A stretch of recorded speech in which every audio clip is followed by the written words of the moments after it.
Well, grateful for this win. It's a really tough place to play. I thought we started the game very dominant, and I thought that carried through 4 quarters.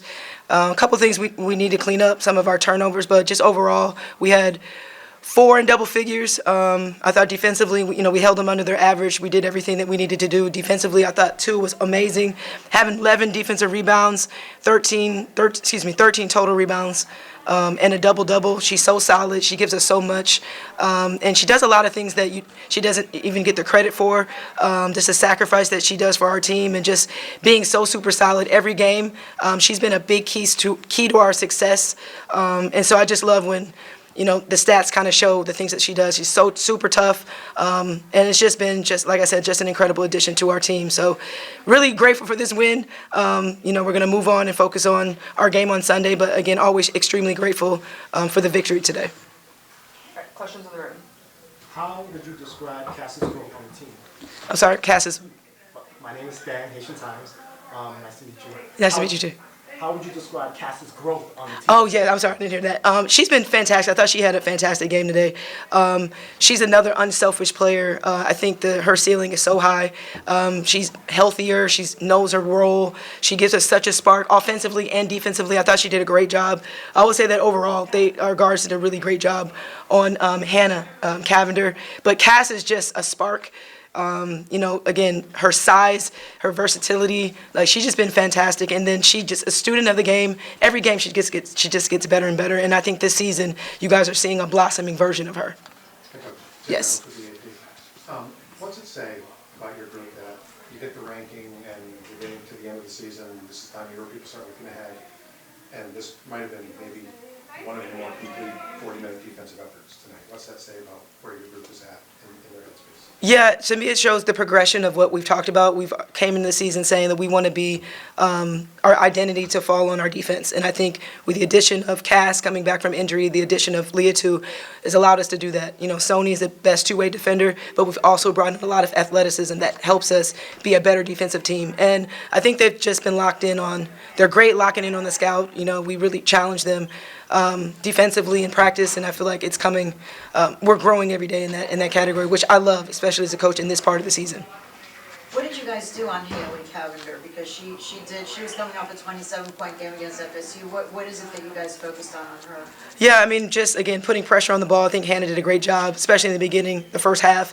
I think she had maybe 4 points at the half. Making sure every shot is a contested shot. We were super locked in on the things that they run for her. And then, again, Cass coming in, putting size on her, and also Sony coming in and putting size on her. But that was a big focus of ours, was trying to limit her shots. Coach, it wasn't just Haley who struggled from the field, it was also everybody else. What defensively stood out that you were able to do against Miami that just allowed them, they didn't even score a single three-pointer as well, so what stood out defensively on the other side? Yeah, that was something we were focusing on, make sure that we call it KYP, know your personnel. So knowing tendencies of everybody, we really locked in on that. And again, I just think the energy of our team just getting better every game of knowing what to do defensively. We put a lot of pressure. Sometimes we're switching 1 through 4. We look to ice ball screens a little bit.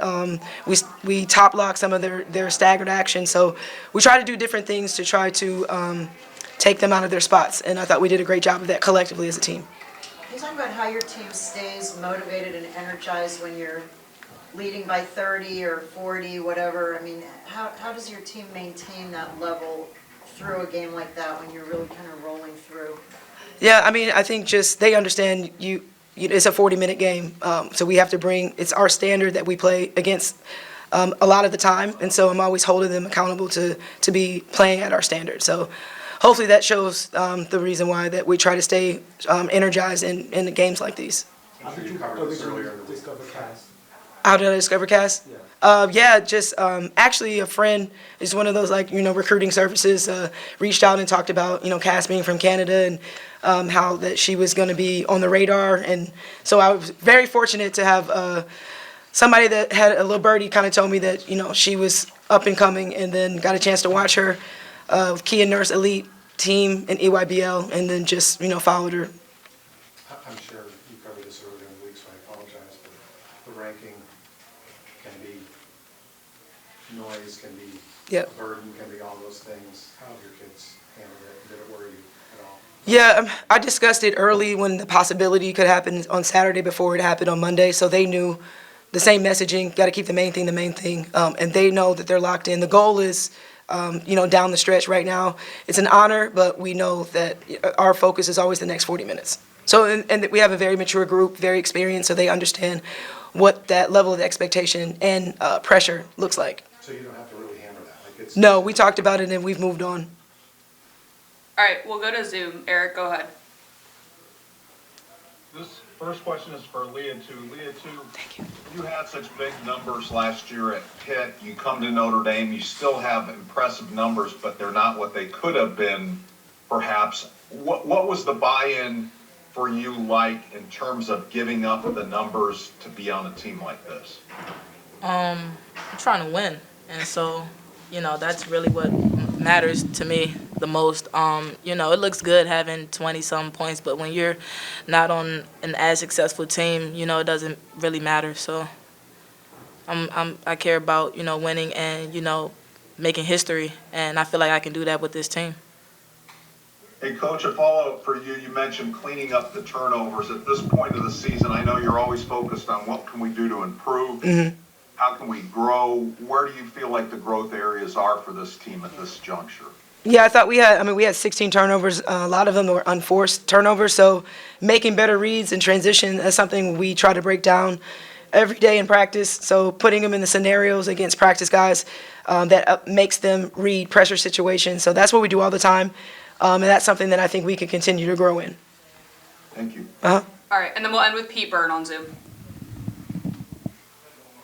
Hey, Coach, you guys head to Raleigh now, and with 3 games to go in the conference season, you actually have an opportunity to clinch the conference title with two full games to go. It seems almost unheard of. Just how big would it be for you guys to finish this off on Sunday and just put a statement on this regular season?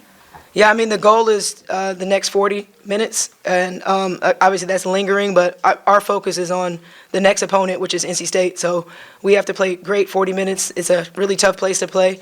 We let everything else fall where it falls, but our goal is the next 40 minutes, the next game.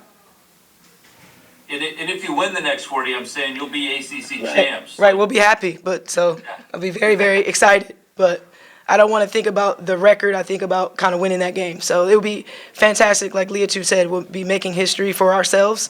And that's always something that is really incredible for us. I'm really proud of this group.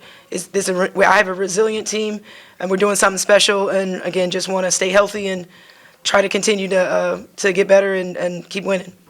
Thank you. Yep. Thanks, guys. Thank you. Thank you.